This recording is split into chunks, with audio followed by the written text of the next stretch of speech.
Do you like my attempt to look like really fierce? Yeah, me neither. Okay. Hey guys, welcome back to another video. My name is Jill and today I'm going to be reviewing one of my new favorite young adult books of all time, and that is A Court of Mist and Fury by Sarah J. Maas. And this is the second book in the Court of Thorns and Roses series. And I'm just going to say this right now, if you haven't read this series, please do. It's one of the best series that I've read ever.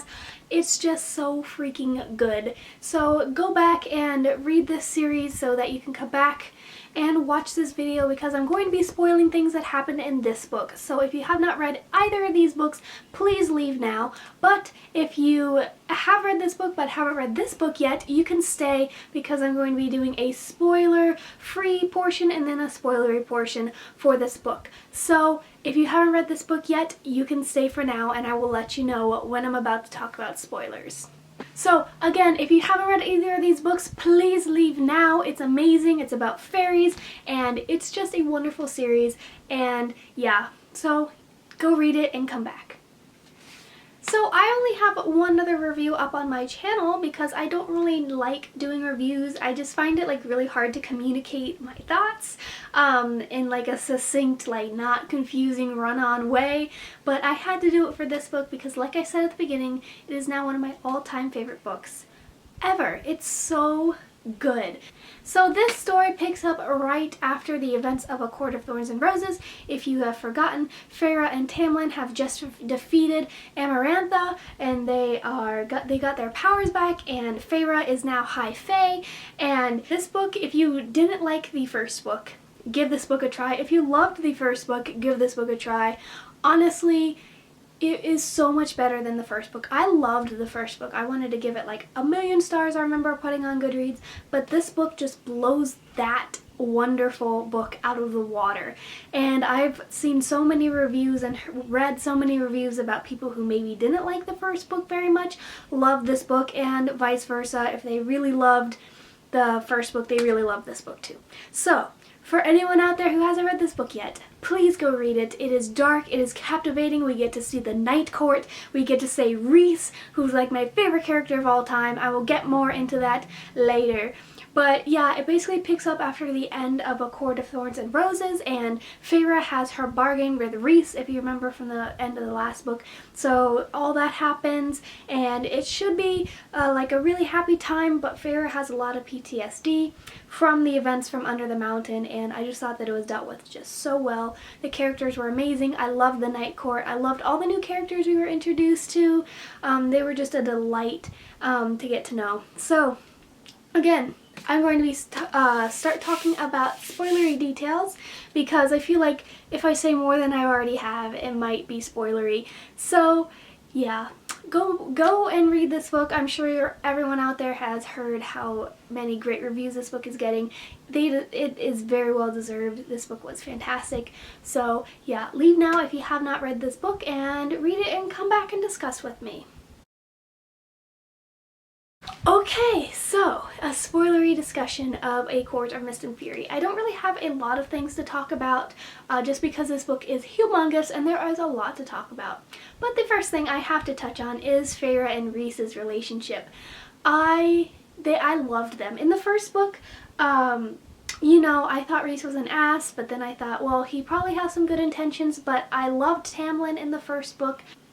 And at the end of A Court of Thorns and Roses, it talks about like this moment where Rhys like jumps back and there's like a whole like thing, and I knew that it was a mating bond from A Court of Thorns and Roses, and it was a mating bond, and oh my gosh. And this book was so steamy and I loved it. Okay, I'm not going to lie. This book is definitely new adult, and you guys have read the sex scenes and they are wondrous in my opinion. They're so well done. If you like need advice on how to write like sex scenes, consult this woman, because it was just beautiful.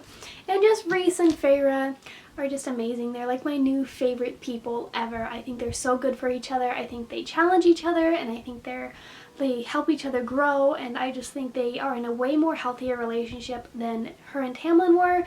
And I'm going to go into a little bit of why Tamlin's sort of character change shift thing. I actually agreed with the direction that was going in. So now I'm going to rant about Tamlin, because I need to rant about Tamlin. Most of the negative reviews that I've heard about this book, and lots of people have been talking about it, is that Tamlin's character, he turns into an ass, and I'm going to say turned into an ass, even though I feel like he already was that way before, but it's just like really emphasized in this book. I'm like going to put this book down because it's like so heavy. And I'm not going to lie, I haven't caught up with the Throne of Glass series, but I know that this is a trend that Sarah J Maas sort of does. Apparently she does it with some characters in her Throne of Glass series, and people are really upset that she sort of turns the ships like against each other and makes the main male characters like real assholes, and just makes them people that you don't want to be around, just so that the ship that's like currently in the book can survive and all that stuff. And I disagree with that. Again, I haven't read the Throne of Glass series, so I might be angered by that. But in this series, the main complaint is that Tamlin changed in this dramatic way, and I personally don't think that he changed that much. I think that we just recognize how sort of protective he was, because in A Court of Thorns and Roses, Feyre was human. And if you remember, she wasn't allowed to like go out a lot of places. She was kept in the house, but she was happy that way because she was human. I mean, she's in this world with all these people that like scare the shit out of her. So she like wanted the protection, but now she has these kick-ass powers. She's so powerful. And Tamlin does not understand this, and she also has all the PTSD from under the mountain and being held captive. So she has grown in a bunch of ways since the first book. And so I just think that Tamlin didn't really change. I think we're just really emphasizing it. He did sort of get more that way, and Sarah J Maas actually even touched on it by saying that Feyre, her PTSD and like wanting to be independent came from under the mountain. That was sort of like her change, but Tamlin became more and more protective of Feyre and like everything that's his because it was almost taken from him. So both of them have severe post-traumatic stress disorder, and they just no longer fit together. And I feel like Sarah J Maas dealt with it really well. Even though Feyre and Rhys were destined to be together, it had to happen some way to end it with Tamlin, and I think it was dealt with just really well. You see Tamlin as this really protective person in the first book, and I just think that Feyre has changed to where she doesn't want to be protected, and that she wants to go out and do stuff because she's powerful and she just wants to be useful. So that's my rant on Tamlin. To all the negative people who are saying they don't like it because of that, that's my disagreement. I think that that's just Tamlin's character, and I think we're just sort of re-emphasize sort of what such a bad guy he was. And I'm not hating on Tamlin. In the first book, I loved Tamlin. I thought that Feyre and Tamlin were together forever, and I did have a small, like, I knew that they were mates, Feyre and Rhys, and I was thinking, oh, but like, Sarah J Maas wouldn't do that because, I mean, Tamlin and Feyre are like obviously like love each other so much. But I think there was just, it's a really good story about people growing up and realizing that they want different things. So yeah, that's my rant on Tamlin. What else did I want to talk about? Oh, the Night Court and the new characters. Now, I adore all the new characters that are introduced in this book, like Cassian and Mor and oh geez, what's her name? I'll put it here. That lady, I loved her. I loved Azriel. They're so cool, and I loved just Valeris and the Night Court, and I was just like Feyre. I thought that it was like nighttime all the time, right? But it turns out it's this beautiful city, and that Rhys was able to protect Valeris against like all these threats for millions of years. Oh, it's so good. And Rhys and Feyre being High Lord and Lady of the Night Court just makes me giddy. I just love their relationship. I loved, again, I'm talking full circle because Feyre and Rhys are basically what like consumed me the entire time during this book. I think their relationship is just great. Oh no, my braid is coming out. I no longer look fierce.